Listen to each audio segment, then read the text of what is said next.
Herzlich willkommen, meine Damen und Herren. Ein Sumpf zieht am Gebirge hin, verpestet alles schon Errungene. Ja, Goethes Faust fiel mir ein und sicher nicht nur mir. Und dabei dachte ich nicht nur an die aufgedeckten Verbrechen, sondern auch an die Vision, an die Hoffnung des Dichters auf ein besseres menschliches Sein. Mein Besuch im Jagdhaus des ersten ehemaligen Sekretärs der SED-Bezirksleitung Erfurt hat viele von Ihnen erschüttert und Ihre Briefe an uns haben die ganze Redaktion aufgewühlt. Zum Glück und zugleich machen Sie uns aber auch Mut, nicht locker zu lassen und deswegen gleich zum ersten Beitrag. Mehrmals teilte der Bundesvorstand des FDGB mit, dass das Kur- und Erholungsheim in Graal-Müritz für Kuren der Sozialversicherung genutzt wird. Dass dieses Heim ausschließlich dem FDGB-Bundesvorstand gehört, das ließ auch die Vorsitzende Annelies Kimmel in ihren jüngsten Äußerungen unter den Tisch fallen. Ein Versehen? Zufall? Das Heim zu finden ist ziemlich leicht. Hinzukommen ist da schon schwerer.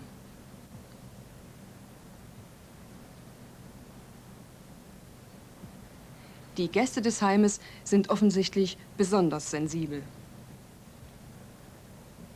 Hier ist dann auch für Fußgänger Schluss.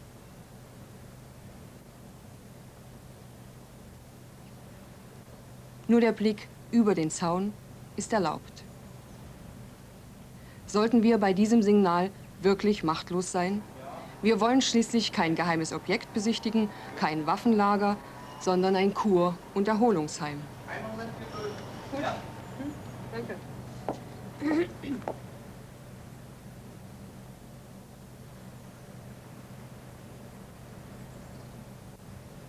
Guten Tag, sind Sie der Kollege Seitz? Ja. Ruprecht, DDR-Fernsehen. Ja. Sagen Sie, wir wollten einen Blick in Ihr Heim werfen. Dürfen Ja. wir das?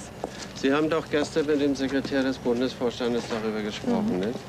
Und ich muss Ihnen dazu sagen, ich habe jetzt eben mit Berlin telefoniert, mit dem Kollegen Fritz Rösel. Und der Bundesvorstand ist nach wie vor der Auffassung, dass man bis zum 1. Dezember warten sollte. Sagen Sie mir mal einen Grund. Warum sollen wir bis übermorgen warten? Den Grund müssen Sie sich vom Bundesvorstand. Ich bin hier technischer Mitarbeiter, ja? Bin Leiter des Kur- und Erholungsheimes. Und das ist eine Festlegung des Bundesvorstandes des FDGB.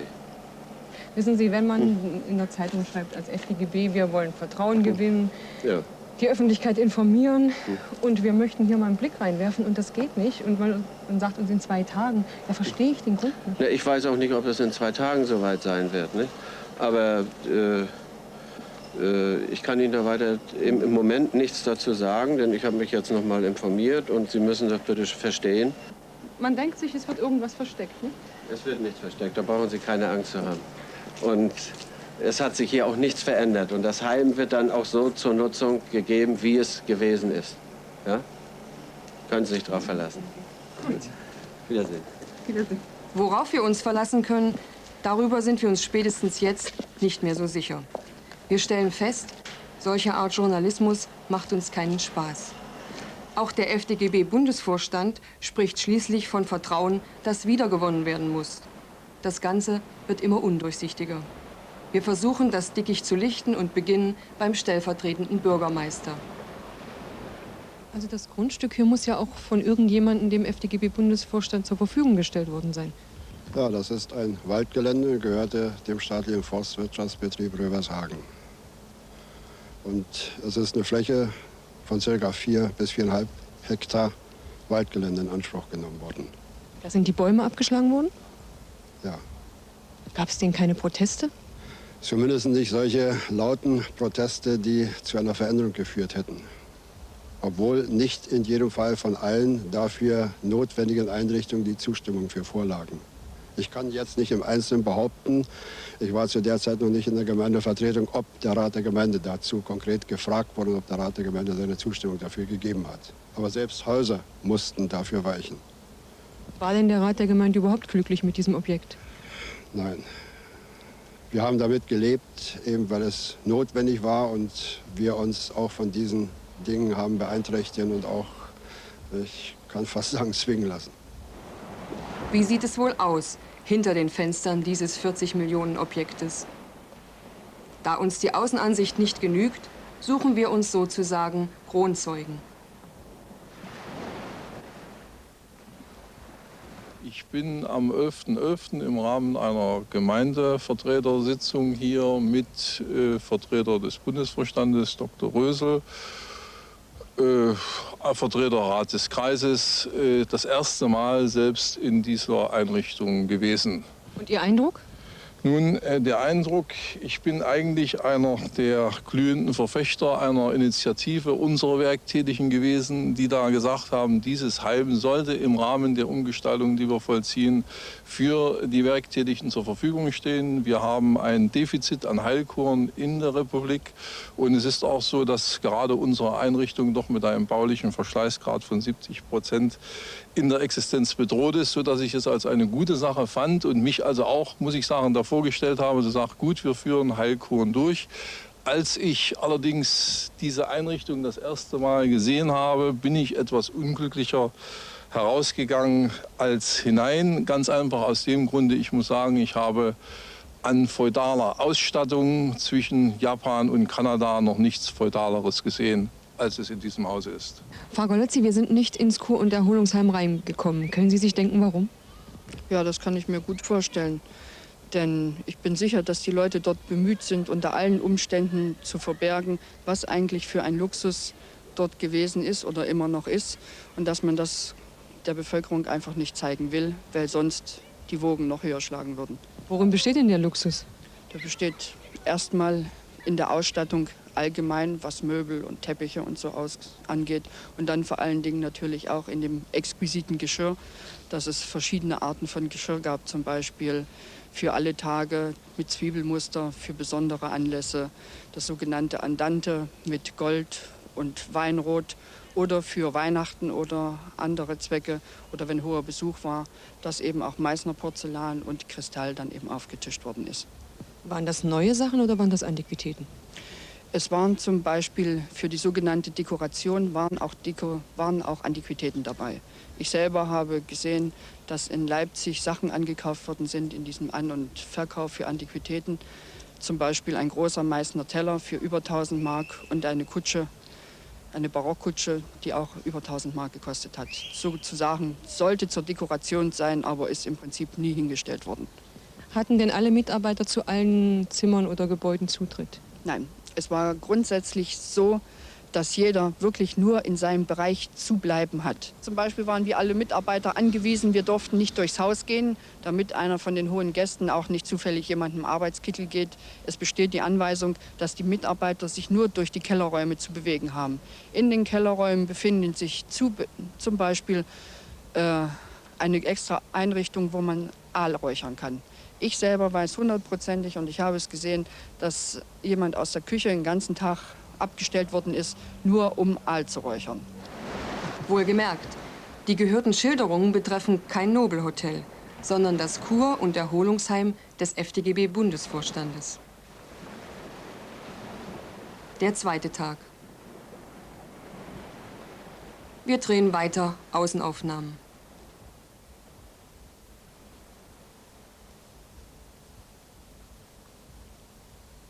Offensichtlich hat dieses Telefongespräch mit uns zu tun. Denn kurz danach erscheint der Leiter des Hauses. Und wir dürfen rein. Als ganz normale FDGB-Mitglieder. Gestern durften wir Ihr Haus nicht betreten. Heute haben Sie uns eingelassen. Wieso dieser Sinneswandel? Nach der gestrigen außerordentlichen Bundesvorstandssitzung gab die Kollegin Annelies Kimmel in der AK2 ein Interview und hat dort erklärt, wir haben die Gewerkschaft alles gesagt, was in der Vergangenheit passiert ist, und wir haben das gesagt, was wir wissen. Da wir gestern eine Belegschaftsversammlung hatten und ich den Kollegen erzählt habe, dass ich sie gestern vor dem Tor des Kur- und Erholungsheims abgewiesen habe, haben mich die Kollegen aufgefordert, das Fernsehen ins Haus zu lassen, damit endlich die Mitarbeiter im Ort Ruhe bekommen und wieder über die Straße gehen können, damit endlich der Öffentlichkeit das Haus gezeigt wird. Der Eindruck von gediegenem Luxus bestätigt sich schon bei den ersten Schritten durchs Haus. Neben diesem Restaurant gibt es noch ein Café, 2 kleine Salons, eine Kaminbar und eine Kellerbar. Alles überaus gepflegt.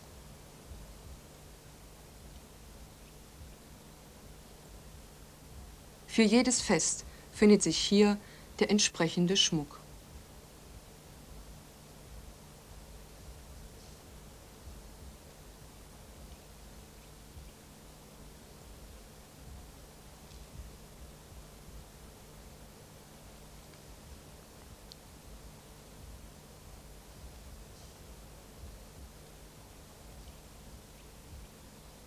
Im dreistöckigen Bettenhaus gibt es 9 Ein- und 20 Zweibett-Appartements. So sieht das normale Zweibett-Appartement aus. Hier durften wohnen die Mitglieder des Sekretariats des FDGB, die Mitglieder des Präsidiums, Abteilungs- und Sektorenleiter, die Vorsitzenden der Zentralvorstände und deren Sekretäre, die Bezirksvorstände des FDGB und Sekretäre, die Kreisvorsitzenden ohne Sekretäre.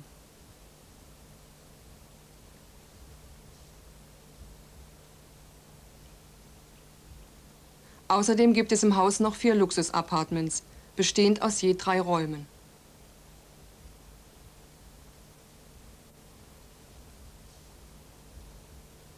Hier wohnten höchste Persönlichkeiten, ehemalige Politbüromitglieder wie Günter Mittag und Harry Tisch und ihre Familien. Wir kennen nicht die vollständige Gästeliste, aber Fritz Rösel kam jedes Jahr zur Kur hierher und Annelies Kimmel machte in diesem Haus auch schon Urlaub.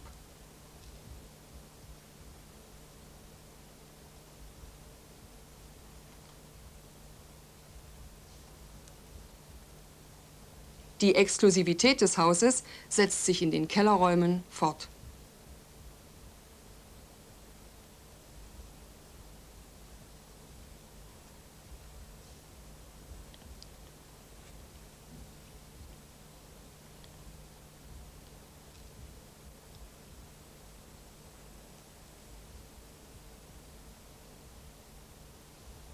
Von September bis Mai reiste man hierher auf Kurscheck der Sozialversicherung.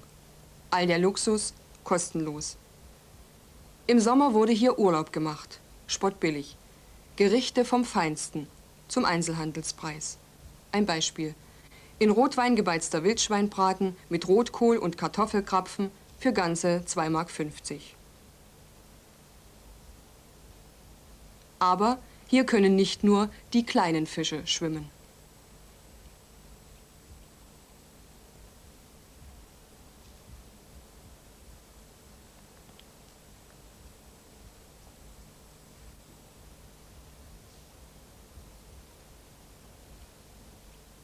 Um all das rundum in Schuss zu halten, sind um die 100 Mitarbeiter nötig, einschließlich des medizinischen Personals. Die vorletzten Kurgäste seien vorzeitig abgereist, hörten wir. Die des letzten Durchgangs gar nicht erst angereist. Aus Angst? Vor wem? Was wir nie geglaubt hätten. Auch in einem Kur- und Erholungsheim kann also Sprengstoff stecken. Nun ist uns klar, warum wir uns hier nicht umsehen sollten. Eins steht fest: Es war nie ein normales Kurheim. Und nur umfangreiche Umbauten würden es zu so einem machen. Das kostet Geld und wäre schade. Darüber sind sich die Bürger von Graal-Müritz, die Ärzte des benachbarten Sanatoriums und die Mitarbeiter dieses Hauses einig. Bezeichnend ist übrigens, dass gerade die Mitarbeiter erst aus der Zeitung erfuhren, was aus diesem Heim werden soll. Ich darf im Namen aller Mitarbeiter sagen, 9 Jahre haben unsere Mitarbeiter fleißig gearbeitet und alles getan, damit sich alle Gäste, die hier waren, wohlfühlten, und sie sind umsorgt und umhegt worden. Und seit circa 8 Wochen herrscht eine Funkstille zwischen dem Bundesvorstand und dem Heim und kein Mensch informiert uns. Welche Entscheidung für dieses Heim auch getroffen wird, sie muss sachkundig und schnell erfolgen. Zum Nutzen aller Bürger. Inzwischen ist schon etwas getan worden für die Bürger von Graal-Müritz. Kurpatienten des benachbarten Sanatoriums und alle Schulkinder der Stadt können die Schwimmhalle des noblen Hauses inzwischen betreten. Dieses Versprechen der Bundesvorsitzenden, abgegeben in einem Brief an den Bürgermeister der Stadt vom 16. November, wird wenigstens schon eingehalten. In diesem Brief stehen auch noch weitere gute Absichten, aber er enthält auch einen Satz, den ich Ihnen unbedingt vorlesen möchte, und zwar ganz langsam, gewissermaßen zum Mitschreiben und zum Verdauen. Ich nehme den Original aus dem Brief, damit Sie auch sehen, dass wir den Satz haben. Er lautet: Um das vorhandene Misstrauen abzubauen, sind wir bereit, dass wir, wenn Lkw-Transporte das Haus verlassen, einer zeitweiligen Kontrolle durch die Volksvertreter zustimmen. Jedoch dürfen dabei die Eigentumsrechte des FDGB nicht eingeschränkt werden. Ich finde, dieser Satz ist ein Hohn, eine Frechheit und eine Unverschämtheit zugleich. Die 40 Millionen Mark, mit denen das Haus errichtet worden ist, kommen doch wohl von den 8 Millionen Mitgliedern des FDGB.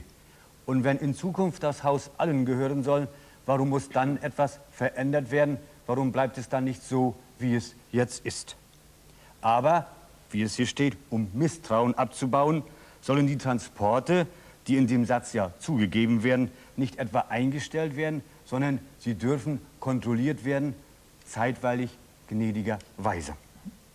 Und von welchem Eigentumsrecht des FDGB ist denn in diesem Satz die Rede? Von dem des Bundesvorstandes, von dem seiner Spitzenfunktionäre? Und wo gingen und gehen diese Transporte hin? Von einem Haus zum anderen? Von einem Tisch zum anderen? Den faulen Pfuhl auch abzuziehen, das Letzte wäre das Höchsterrungene. Und deswegen, meine Damen und Herren, müssen alle Dumpfblüten mit der Wurzel raus, auch die, die noch immer oder schon wieder im Verborgenen blühen und auch jene, die natürlich in dieser Zeit besonders gut gedeihen. Ich meine Gerüchte, Gerede und damit im Zusammenhang Ungerechtigkeit gegenüber einigen, die es überhaupt nicht verdient haben. Und gegen diese Ungerechtigkeit bin ich, und deswegen habe ich mir Gäste ins Studio eingeladen. Sie kommen vom Transportfliegergeschwader der NVA, bekannt unter dem Wort Regierungsgeschwader. Ich möchte sie Ihnen zunächst vorstellen. Zu meiner Linken Major Hartmut Dietrich. Schönen guten Tag. Guten Tag. Was sind Sie von Beruf? Ich arbeite als Kommandant auf dem Flugzeugtyp Il-62. Kommandant. Rechts von mir Oberstleutnant Rudolf Ressel. Was machen Sie? Guten Tag, ich bin der Stellvertreter des Kommandeurs unserer Staffel und bin verantwortlich für die fliegerische Arbeit. Fliege ebenfalls in der Bordfunktion Kommandant und als Instrukteur. Also ganz viele Funktionen. Ganz rechts außen von mir Frank Bayer, Hauptmann Frank Bayer. Guten Tag, ja. Ich komme aus dem ingenieurtechnischen Personal und bin Offizier Zelletriebwerk. Nun ist da über Sie schon etwas geschrieben worden. Das heißt, wir müssen nicht ganz von vorne anfangen. Trotzdem ist natürlich noch mal für die Zuschauer interessant, was haben Sie geflogen, woraus bestand Ihre Fracht, wenn Sie geflogen sind? Die Hauptaufgabe des Geschwaders und somit auch unserer Staffel war definiert mit der Aufgabenstellung, Flüge im Interesse der Partei, Staats- und Armeeführung durchzuführen. Wir haben im Geschwader verschiedene Flugzeugtypen. Unsere Staffel Il-62 ist ein Teil des Geschwaders. Im Gesamtbestand des Geschwaders wurden Flüge in verschiedenen Passagierkategorien durchgeführt. Das war die eine und auch die Hauptaufgabe. Und im Weiteren war das Geschwader auch eingesetzt in der Volkswirtschaft und, um es genau zu sagen, bei der Interflug. Mit zwei Zwecken. Einmal dem ersten Zweck der Qualitätserhaltung unseres fliegenden Personals, hauptsächlich auf der Il-62. Und Also dem ständiges anderen, Training. Ständiges Training, ja. Und zum anderen Unterstützung der Interflug bei ihrer Arbeit und auch Unterstützung der Arbeiten im Ausland, zum Beispiel in der Sowjetunion, an der Erdgastrasse und so weiter. Welche Persönlichkeiten haben Sie denn geflogen? Sie waren auch Kommandant oder sind Kommandant? Ja, Von wo fing es an? Und das fing an vom ehemaligen Generalsekretär Erich Honecker und ging über das gesamte Politbüro, einschließlich Persönlichkeiten des Ministerrates und der Armeeführung. Und auch des Staatsrates? Staatsrat auch Auch mit die eingeschlossen. Vorsitzenden der Blockparteien, gehörten die auch dazu? Haben auch mit Sondermaschinen bekommen. Auch mit Sondermaschinen bekommen. Haben Sie Einfluss auf die Fracht gehabt? Haben Sie vorher überhaupt gewusst, wer fliegt und wer kommt? Und haben Sie überhaupt Einfluss auf die Fracht gehabt? Eigentlich selten. Im Prinzip haben wir es nur gewusst vorher, wenn jemand kommt, wenn Veröffentlichungen in der Zeitung praktisch schon vorangekündigt haben, dass ein Staatsbesuch irgendwo durchgeführt wird, dann wussten wir im Prinzip, wer fliegt. Was an Fracht mitgenommen wurde, wurde in normalen Kisten angeliefert, wurde von uns verladen. Dort gibt es weder Begleitpapiere zu unserer Einsicht oder irgendwelche Inhalte bekannt. Nun habe ich Sie hergeholt, weil ich weiß, dass Sie ins Gerede gekommen sind. Sie haben sich auch an uns gewandt. Und wie lauten denn die Gerüchte über Sie? Was hat man über Sie so formuliert? Was haben Sie so gehört über sich? Ja, es gibt sehr verschiedene Gerüchte, die einmal besagen, dass wir ein Leben führen, ähnlich wie die Passagiere, die wir mal geflogen haben, die jetzt zum Teil als kriminelle Täter entlarvt worden sind und weiter entlarvt werden. Und es sind viele Veröffentlichungen gemacht worden im Fernsehen. Ich erinnere an die Aufnahmen in Wandlitz. Und wir sind im... Die heute waren ja auch nicht schlecht. Die heute waren auch nicht schlecht, ja. Und wir sind untergebracht im Bereich Interflug in Diepensee. Und es ist so, dass man hinter unserer Dienststelle Klein-Wandlitz vermutet. Und förmlich eine Zuckerblasmaschine. Ja. Zuckerblasmaschine. Und was hat man so über Sie geredet? Wenn man nach Hause kommt im Dorf oder wo man wohnt, in der Gaststätte, und in Uniform, was hat man da sich so anhören müssen? Was gab es denn so? Ja, es wird davon gesprochen, dass wir zum Beispiel keinerlei Probleme haben mit Versorgung von Autos. Da muss ich dazu sagen, dass wir ganz normal auf der Warteliste stehen, wie jeder andere DDR-Bürger auch. Ich fahre einen Trabi, der ist im Moment 9 Jahre alt. Und es werden auch Gerüchte verbreitet über Gehaltsstrukturen. Unser Gehalt ist erstmal ein Dienstbezug, der im Rahmen der Finanzorgane der NVA festgelegt sind. Was verdienen Sie zum Beispiel? Als Pilot ist ja eine große Verantwortung. Ja, dort bekomme ich ein Festgehalt von 3.105 Mark. Ist das mehr als die Kollegen von der Interflug? Das ist ein kleines bisschen weniger als entsprechende Bordfunktion bei der Interflug. Und was verdient ein ingenieurtechnischer Mitarbeiter? Ja, also ich ca. 1.800 Mark brutto. Das heißt, das natürlich hört sich jetzt vielleicht im ersten Moment viel an. Muss man natürlich dazu sagen, dass ich persönlich für die Wartung von einer so einer gesamten IL-62 verantwortlich gemacht bin, aufgrund meiner Dienststellung. Das bedeutet, dass ich da im Prinzip mit meiner technischen Besatzung, die im Prinzip 6 Mann umfasst, verantwortlich bin für technischen Zustand, Pflegezustand, also einschließlich Teppichklopfen und Staubwischen. Also wenn etwas nicht in Ordnung gewesen wäre, wären Sie dran gewesen? Einmal das sowieso und die Einsatzbereitschaft und was dort alles so gefordert wird. Das heißt, arbeiten, bis die Maschine wieder ganz ist, wenn was kaputt ist, bis sie wieder sauber ist und so, und wenn Sie ohne Überstunden. Verzeihung, wenn Sie unterwegs waren, wie viele Spesen hatten Sie? Mehr Spesen als andere Dienstreise, die ins Ausland geflogen sind? Ja, man muss das im Unterschied zu anderen Dienstreisen schon etwas sehen. Aber wir sind im Wesentlichen angeglichen dem System der Interflug. Dort gibt es festgelegte Tagegeldsätze für die einzelnen Länder, Entschuldigung, und die sind natürlich auch mit den verschiedenen Wertungen der entsprechenden Währung mitgegangen. Mal hoch, mal runter. Aber entsprechend den geltenden Dienstvorschriften der Interflug und entsprechend den geltenden Dienstvorschriften, die festgelegt wurden für diese Flüge. Über Ihre Arbeits- und Lebensbedingungen möchte ich jetzt nicht mit Ihnen reden. Wir haben uns das gestern angesehen, über Ihre Arbeitsbedingungen dort in Diepensee. Wir haben einen kleinen Film gedreht von 2 Minuten und ich würde sagen, wir spielen ihn jetzt mal ein und wir werden ihn aus dem Studio kommentieren, gewissermaßen live.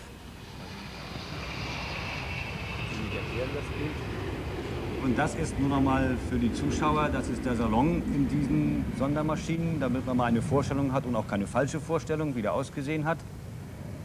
Das heißt, die Sitzkapazität wurde verringert zugunsten solcher Räume. Das ist Ihr Dienstgebäude von außen.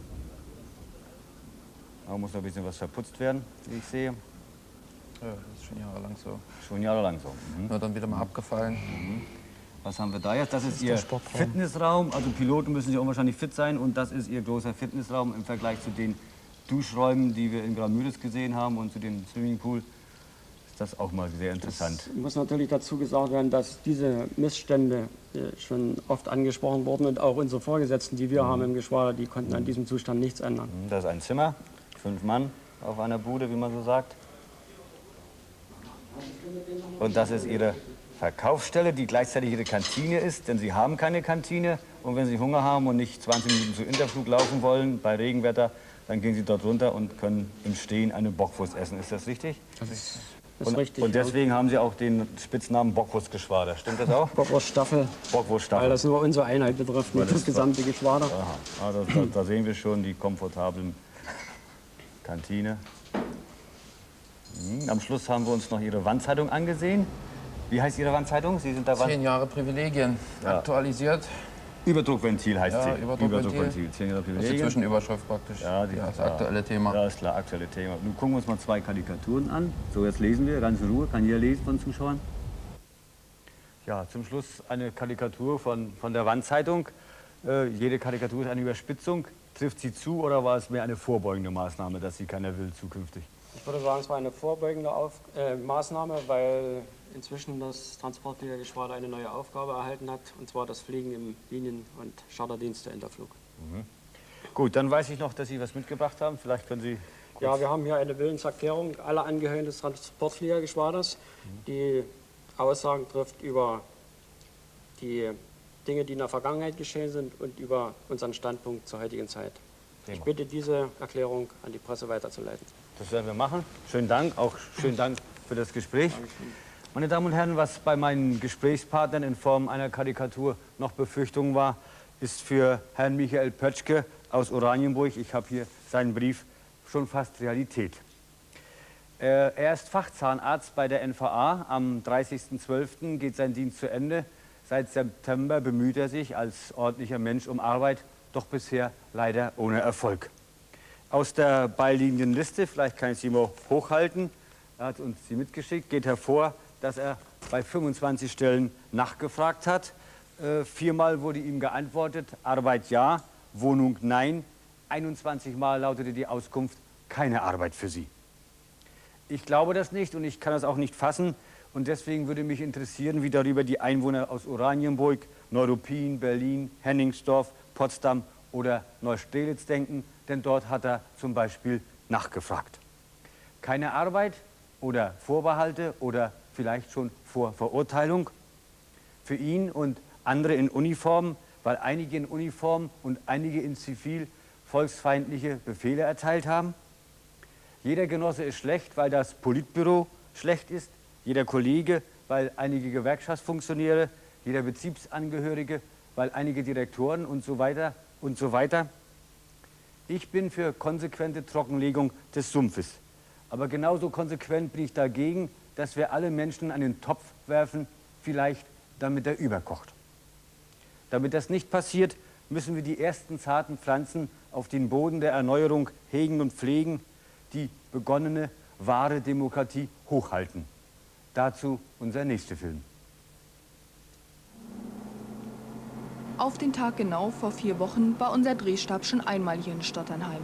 Es scheint, als hätte unser erster Beitrag hier so eingeschlagen, dass die Rufe nach Hilfe und die der Empörung jetzt offen miteinander rivalisieren.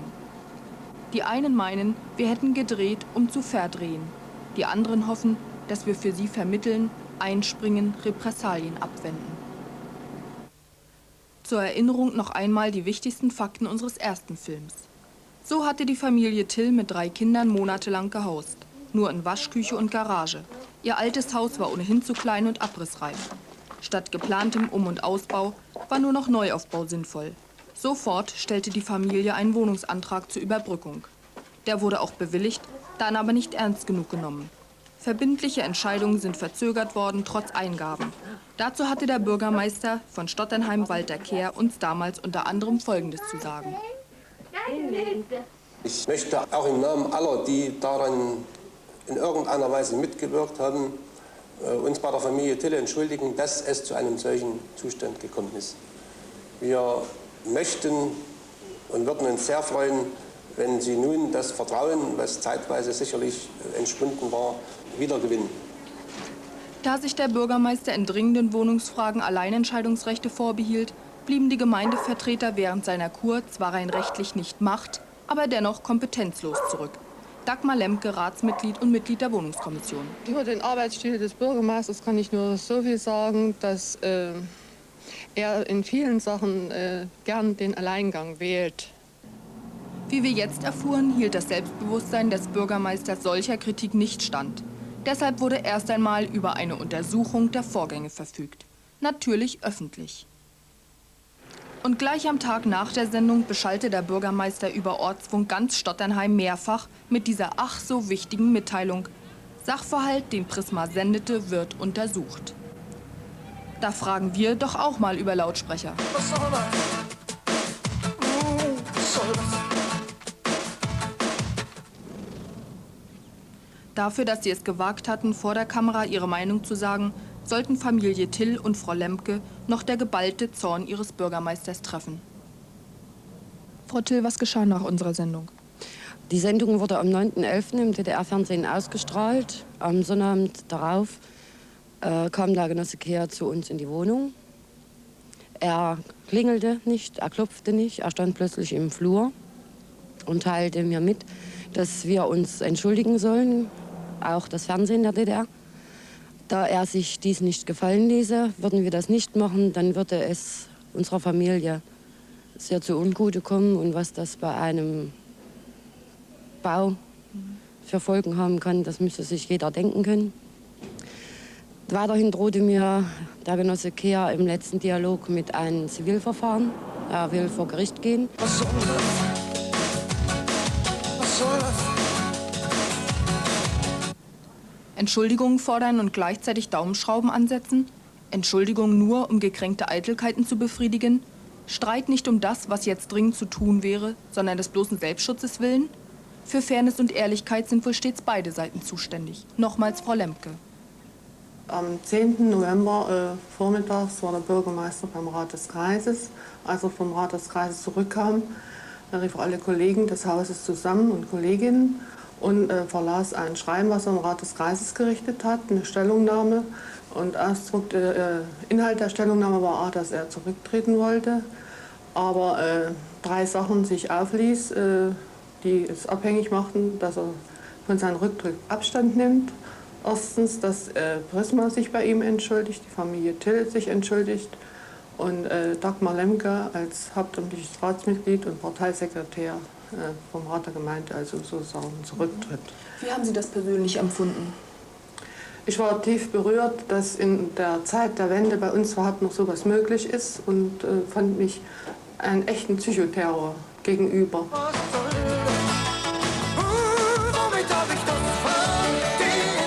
Wenn er Einsicht gehabt hätte, dann hätte er sich mal ordentlich entschuldigt bei denen, die es betroffen haben. Aber das ist ja nicht eingetreten und deshalb waren ja laufend Spannungen, die ja nicht abgebaut wurden mit der Zeit. Im Gegenteil, man hatte das Gefühl, die Wand wird immer steiler, gegen die man rennt.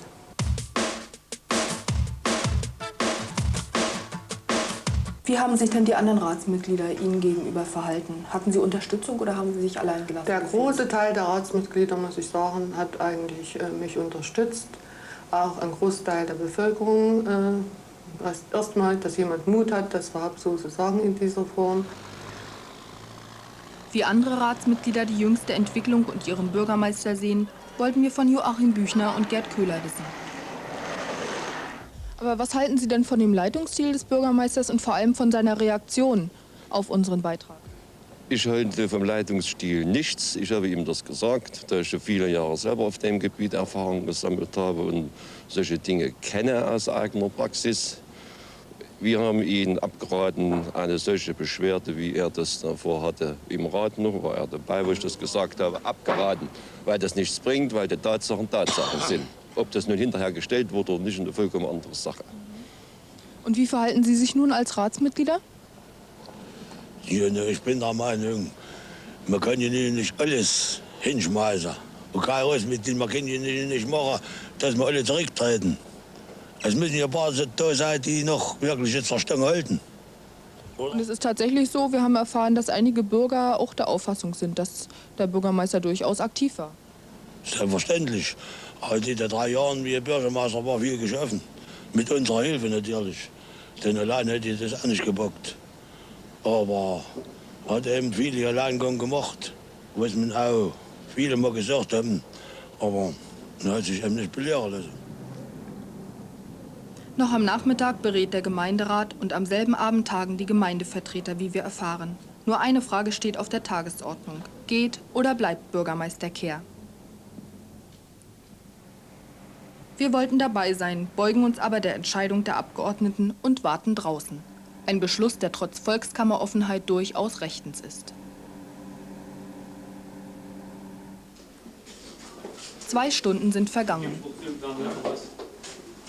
Sagen Sie, mit welchem Ergebnis ist abgestimmt worden? Der Bürgermeister hat sein Amt zur Verfügung gestellt. Es ist ein bisschen schwierig gewesen, die Abstimmung. Und ich denke, Sie fragen jemanden, der im Rat der Gemeinde ist. Ich bin hier nur Gast. Die Mehrheit der Gemeindevertreter hat ihren Bürgermeister gehen lassen. Die Repressalien und seine Auffassungen über Beginn und Ende des Dialogs mit den Stotternheimern waren ausschlaggebend für die Abstimmung. Eins steht für uns jedenfalls fest. Egal wo unsere Gesprächspartner nach einer Sendung mit Repressalien wegen ihrer Meinung bedroht sind, wir werden sie unterstützen, wann immer sie unsere Hilfe brauchen.